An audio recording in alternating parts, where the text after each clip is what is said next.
Hey, how's it going, my friend? This is Jacob Laguerre, founder of PCI Institute, and today we're going to be going over the meta model. Now, back in the 1970s, Richard Bandler, one of the co-founders of NLP, and Frank Pusilek had learned this Gestalt therapy from his founder, Fritz Perls. Now, what happened is they ended up teaching it to some of the other students at the University of California, but what happened is they lacked the knowledge of the specific patterns being used. So in order to solve this, John Grinder, the other co-founder of NLP, was able to help them dissect the patterns being used by first modeling each of them. That way he can get an unconscious representation of the patterns. Now, they continued their modeling work with Virginia Satir, who was also a world-renowned family therapist. And what's interesting is that they noticed an overlap with Fritz Perls' work. Now, in 1975, The Structure of Magic was published, and the meta model was finally introduced for the first time. Now, interestingly enough, it was originally intended to be used by therapists, but it was found to have a wide range of applications, including business, personal development, coaching, consulting, and it's very flexible in that aspect. Now, real quick, I want to talk about the goal of the meta model. Now, essentially, the goal of the meta model is that we want to help someone point their consciousness in a much more useful directions. And what we do that is we treat the map or the statement, and you're going to notice I'm going to be using map and statement kind of interchangeably, so just kind of bear with me there. So we do that by treating the map or the statement as a whole map, and we ask questions that challenge the main idea behind that utterance or statement. Now, it's interesting that in the structure of magic, Bandler and Grinder actually make a distinction between the deep structure and the surface structure, which is actually two terms that they borrowed from transformational grammar. Now, the surface structure is the words and the utterance that someone says, and the deep structure is the pure experience that the surface structure is based upon. And by using the meta model challenge questions, which we're going to be going over, we're able to help someone connect to the deep structure while more resources are present. All right, so what I want you to do is I want you to start thinking of the meta model in terms of the compass. So you can see here over at the north end of the compass, we have generalizations, abstractions, and conclusions. And over at the bottom, we have the sensory specific information, the video description, and the type of stuff that if you were to hold like a video camera and record, we're talking about that kind of sensory data. So the thing is, every statement that we make is either going to be relatively specific or it's going to be relatively abstract, which is why we have these two poles right here, one over in the north and the other one in the south. Now, outside and inside, what does that mean exactly? So over here on the inside, we have what's called inside the map or the statement. Now, this is the type of information that a journalist will look for. So this is like the who, the what, the when, the where, the how, all that good stuff. And usually we can infer this information from what someone has said. Now, over on the west side, we have the patterns that relate to what's outside of someone's map or model. And these are linguistic elements from inside of the map or model that someone can't really perceive. So as we're going through the meta model, I want you to keep this compass in mind, because you're going to see how each pattern relates to this compass right here. So the first pattern we're going to be going over is called presuppositions. So you can see the presupposition is actually right in the middle. So there's also, you're going to see these patterns here. These patterns are neither on the inside or the outside of the map. I just want to throw that in there real quick. So over here we have from presuppositions. So pretty much with presuppositions, every statement that is made, every statement that you're going to see here in the meta model, all of these are presuppositions. Every statement is made that is a claim to knowledge. And like I said, all language patterns in the meta model act as presuppositions in the statement that is made. And what's interesting is that in the structure of magic, Bandler and Grinder outline 29 syntactic environments, which are pretty much places within an utterance or sentence where presuppositions may live. Now, we don't need to go over all 29 because that is a little bit of overkill. It kind of makes it seem like it's a lot more complicated than it really is. And pretty much the general idea behind presuppositions is that, each statement is just a claim to knowledge. And that we have to presuppose there are certain things inside of a sentence in order for it to make sense. So just as a quick exercise for you, I'm going to give you a statement, and I want you to presuppose what has to be there in order for this statement to make sense. So you ready? Here you go. The statement goes, the cat sat on the mat. Now, I want you to think about that statement for a second. Now, for starters, the first thing that we need to presuppose in that statement is that there's an entity called a cat. And then the next thing we got to presuppose in that sentence is that there's an object or an entity called mat. And finally, we need to presuppose there's a relationship between those two entities called sat. Now, because presuppositions exist within every single utterance, we have it right here, right at the top of the meta model, the very tippity top. So next, we have a mind reading. Now, mind reading is pretty much just a claim that's made without stating how you know that claim per se. Now, in order to challenge this pattern, we just got to assume that in order for someone to make a claim, they have to have a way for making that claim. Now, you got to notice if someone is making a claim that's less than useful, it's not really helpful, or it's kind of just getting in the way, what you can do is you can ask someone for the foundation of that claim and make a change in how they think. Now, the challenge question for a mind reading pattern is simply this: how do you know? Whatever the question may be, or whatever the statement or the issue, the problem, just ask them, how do you know?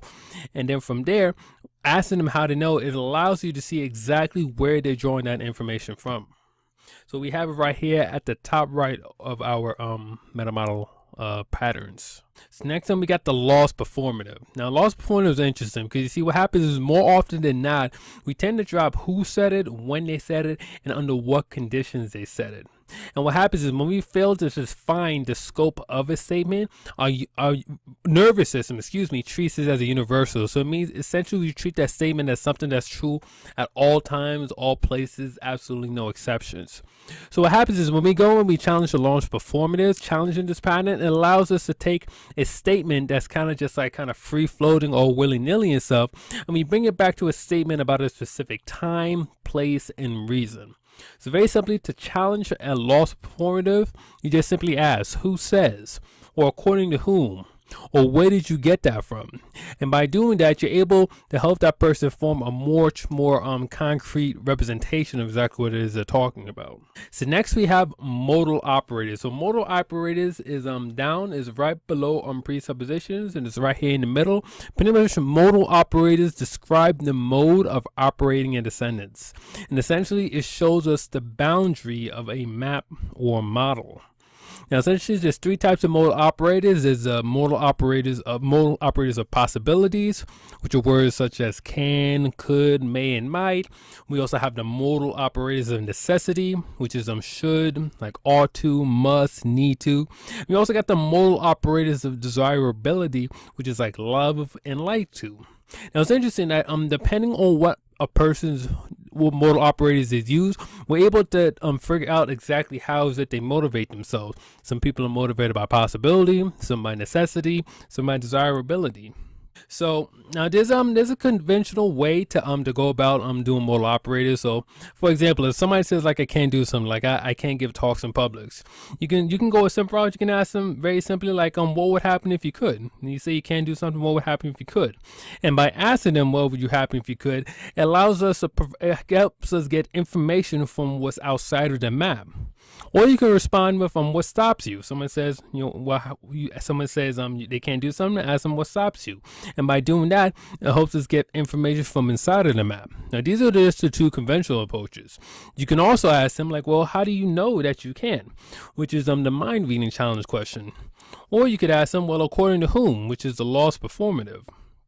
And also another thing that's really interesting to know, when someone says that they can't do something, what they're really saying is I can engage in the act of not doing X, which is really interesting.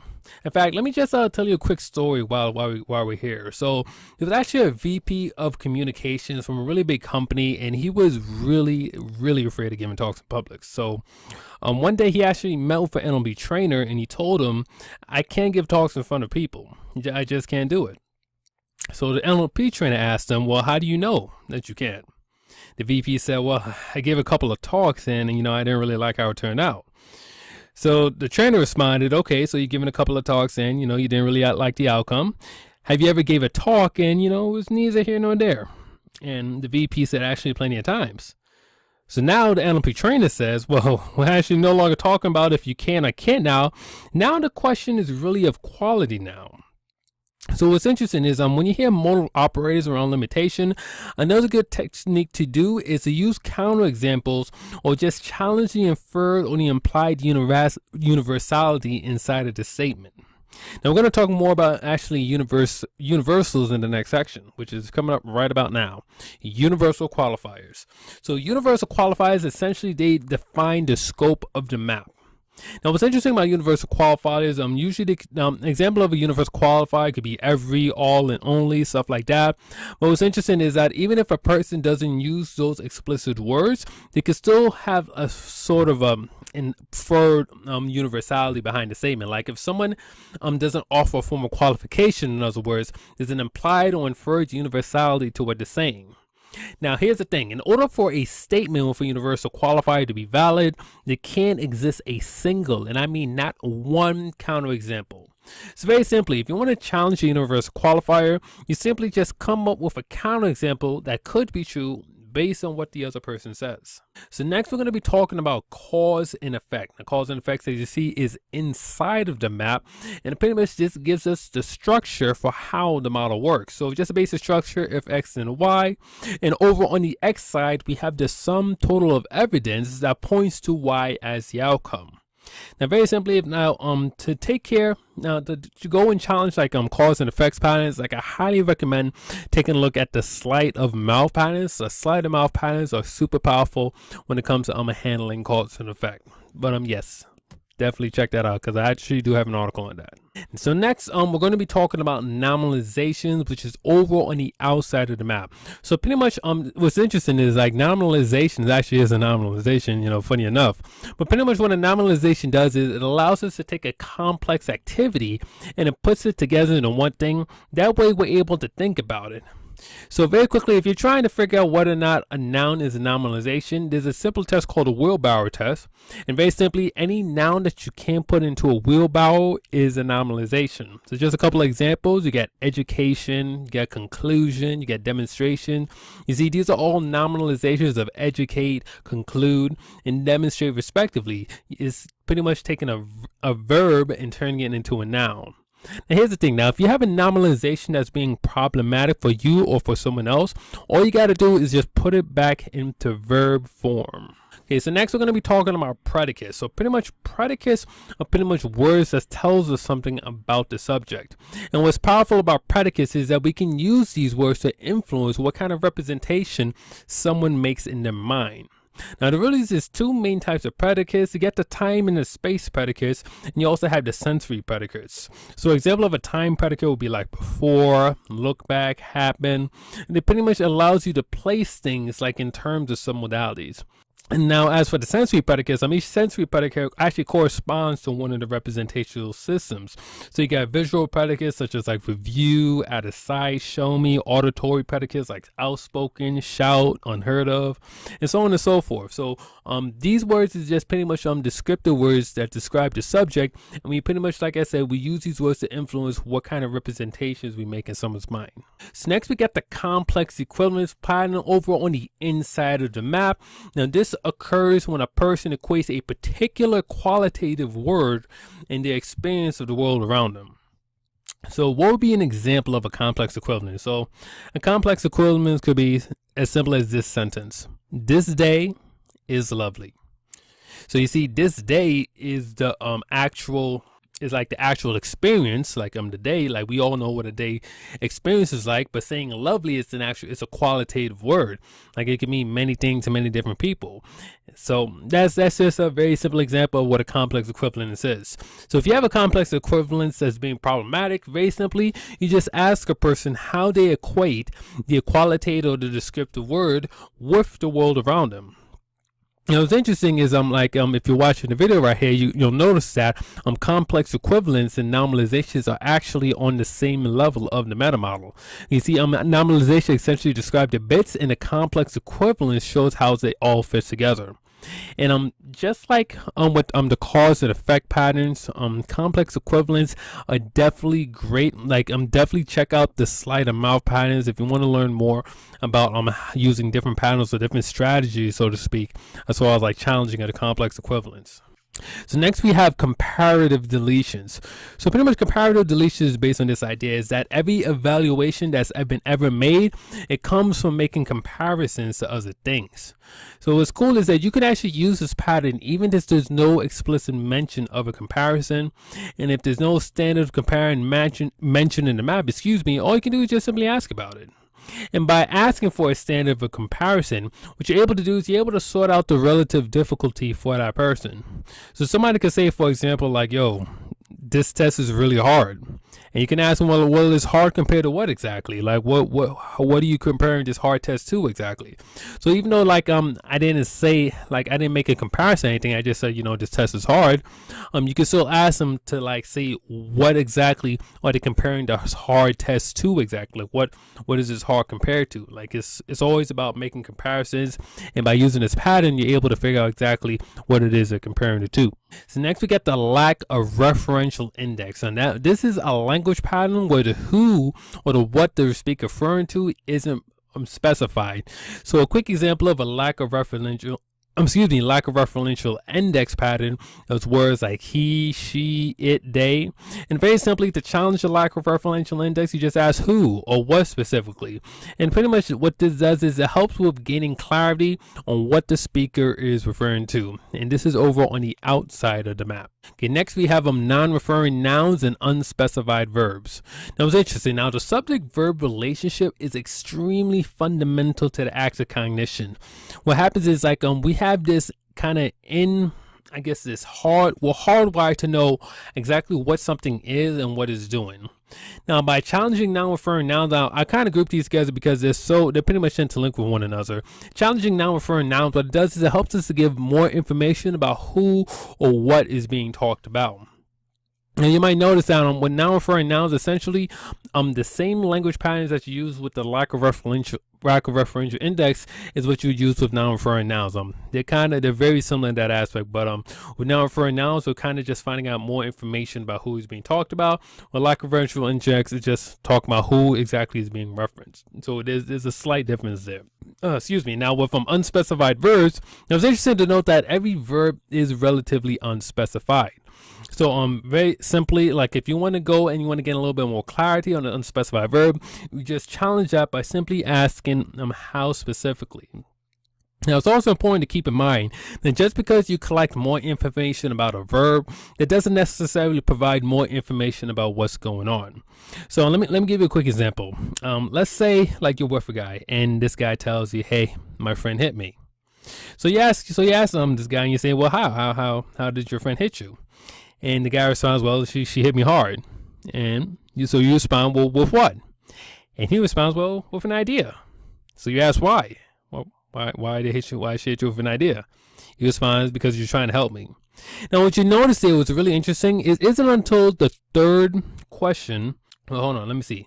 Second question, excuse me. It's not until the second question that we actually figure out that this person is talking about a metaphor. They're speaking figuratively speaking, so to speak. So that's the thing about when you're dealing with these bottom level a meta model patterns. You can get very easily just lost up in a bunch of nonsense and data that's just really not useful. So it behooves you, I should say, to start at the top of the meta model. From here, you're able to affect the map on a much more profound level rather than starting at the bottom when you're just trying to pick up information. It can get really messy. There's that. So next, frame of reference. Now, to change someone's mind, you have to, and I repeat, you have to consider their frame of reference. Now, you see, when you're speaking with someone, and it could be anybody, it could be your friends, your family, whatever. When you're speaking with someone, they're making references within their own worldview to a particular set of representations. Now, you gotta understand, in order to change someone's mind, you're going to need some tools to help them shift that frame of reference. Now, it just so happens we have some tools for you, and that tool is called the framing tool. Now, very simply, the framing tool is just like the meta model compass that we had gone over originally. The only thing is we're just adding the dimension of time. So once we add the dimension of time, we have the framing tool. So pretty much you have right here is an issue or whatever the statement is. And at the top here, you have the purposes, the intentions, worldviews. So very similar to with the meta model compass. And down here, we have the evidence, the sensory details, the examples, the really granular details. And then going into the past, we have the influences, the precedents, and states that led to the statement. And then from the statement moving forward into the future, we have the consequences, we got the futures, and we got the outcomes. So essentially what the framing tool does is it helps us with figuring out which is the best frame of reference to approach the issue of the statement. So that way we can have the best chance at creating the most effective change. So inoculation. So here's this concept of inoculation. So you see, just like I was saying earlier, people are going to constantly filter what you're saying through their own understandings, expectations, or hopes and fears, and all that stuff.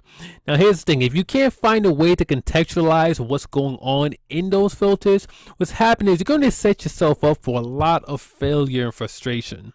So what you want to do is you want to bring up anything that could be a potential problem and create a way for people to deal with it before it becomes a bigger problem later on in the future. Actually, reminds me of this story. So you see, there was actually an NLP trainer that was once hired to do some work for a really, really big financial firm. And one day he actually met the two of the senior executives, and they actually had some really concerned looks on their faces. And the executives told the NLP trainer that the group that he would be training had been very unkind to the previous consultants. And they told him, you know what, these guys, they chewed them up and spat them out. It was terrible. Now later that day, the NLP trainer actually went back to his hotel, and he actually took some time to think about what had to be going on in these people's heads in order to make those behaviors the right one. Now, we knew that the group had a minimum of say 10 to 15 years of experience, and some had even ran businesses making anywhere from $100 million to $500 million per year. So he figured out if someone were to patronize him or to lord over them and that stuff, or that kind of stuff, he knew that could be one possible reason why they'd be hostile to someone. So he ended up thinking of a few more possibilities, and he called it a night. So the next day he met with the managing director, and he walked him into the room. The managing director introduced him to the room of these top level people, and he was left alone. So NLP trainer went and did an inoculation. He went and started off by saying, you know what, before we begin, there's a number of things I'd like to acknowledge. Now, I know that most of you have far more experience than I do, and I'm really not here to tell you how to do your job better. Now, I know there's some very unique competencies here in this room, and each of you is here for a reason. I know you guys are already successful. I'm just here to bring you some information, you might not have heard of. And I also have some things that can help anyone. Now, I'm not asking for your immediate compliance or to believe everything I say, but in fact, I even invite your skepticism. But there is one thing you do need to know before you start. I've already been paid, and for the next few days, we can either work great, we can either work enjoyably, and make this great for all of us, or we could be miserable. It's your choice. And what was interesting was, as he was saying this and he was inoculating everyone, he was just noticing how everybody was reacting. Some people started smiling, others were nodding their heads in agreement, and even when he had mentioned a part about already being paid and stuff, people just started laughing. It was incredible. And after his speech, he went through his agenda, and they went off, they did their thing, and at the end of the day, the managing director actually pulled the NLP trainer aside and asked him, "What did you do differently? What happened here?" And he responded, "I just didn't step on their toes." So it's pretty powerful. And also another thing too, if you do suspect there's a certain attitude about a situation, what you can do is you can just go and you can just create a caricature out of it. The only thing though, when you create a caricature out of a situation, you want to go and you want to offer a viable alternative for it. So now I'm going to talk about changes people's mind. Now we're really cooking with gas now. Oh boy. So what changes people's minds, every question that you ask is going to point someone's consciousness in one direction or another. So you want to be very conscious about the questions that you're asking. You see, even the way that you ask a question is going to have a radical, and I mean a radical impact on how the other person understands the question and where they go to access the information. And you also need to think about what category of answers you want, and you need to use presuppositions to elicit them out of people. So let me give you a question. So let me give you an example. So consider these two questions. So imagine if I ask you, if your income doubles, what would you do with it? And just think about that for a second. If your income doubles, what would you do with it? Now, if you're like most people, if you thought about that, you probably thought about the types of things or the type of material possessions you could buy with that increase in money. Now imagine if I ask you this question. What would doubling your income do for you? It's a very different question. You see, now you're not thinking about materials. You're probably thinking about how it will help you with relieving some pressure, or maybe might help you pay some bills off. You see, it kind of makes you tap into a different part of your mind. And that's what I mean when I say that the types of questions that you ask is going to trigger the types of categories of answers that you receive. So you want to be very conscious about that. And also, before you ask any question whatsoever, you always want to first determine whether the frame of reference you're using is the correct one. Now, usually you can determine the correct frame of reference. Usually that's going to be the client that helps you determine it. But it also can depend on what you've been asked to do, as well as your belief on the problem. So from there, we just use a framing tool to find a particular frame of reference that's solvable. So that way we can help that client move on. Or if it's just for yourself, you can help yourself move on from this problem just by shifting your frame of reference and being able to look at things a little bit differently. So I just want to say thank you for taking the time to watch this, or if you're listening to this on the podcast, just want to thank you for taking the time to listen to this. Actually, I want to give you a free PDF version of the meta model. That's way you can just read this on the go. All you got to do is go to PCIinstitute.net/meta-model-PDF. All you got to do is enter your email, and I'm going to have that sent over to you right away. Now, if you're watching this on YouTube, you can just check the description down below and just click on that link.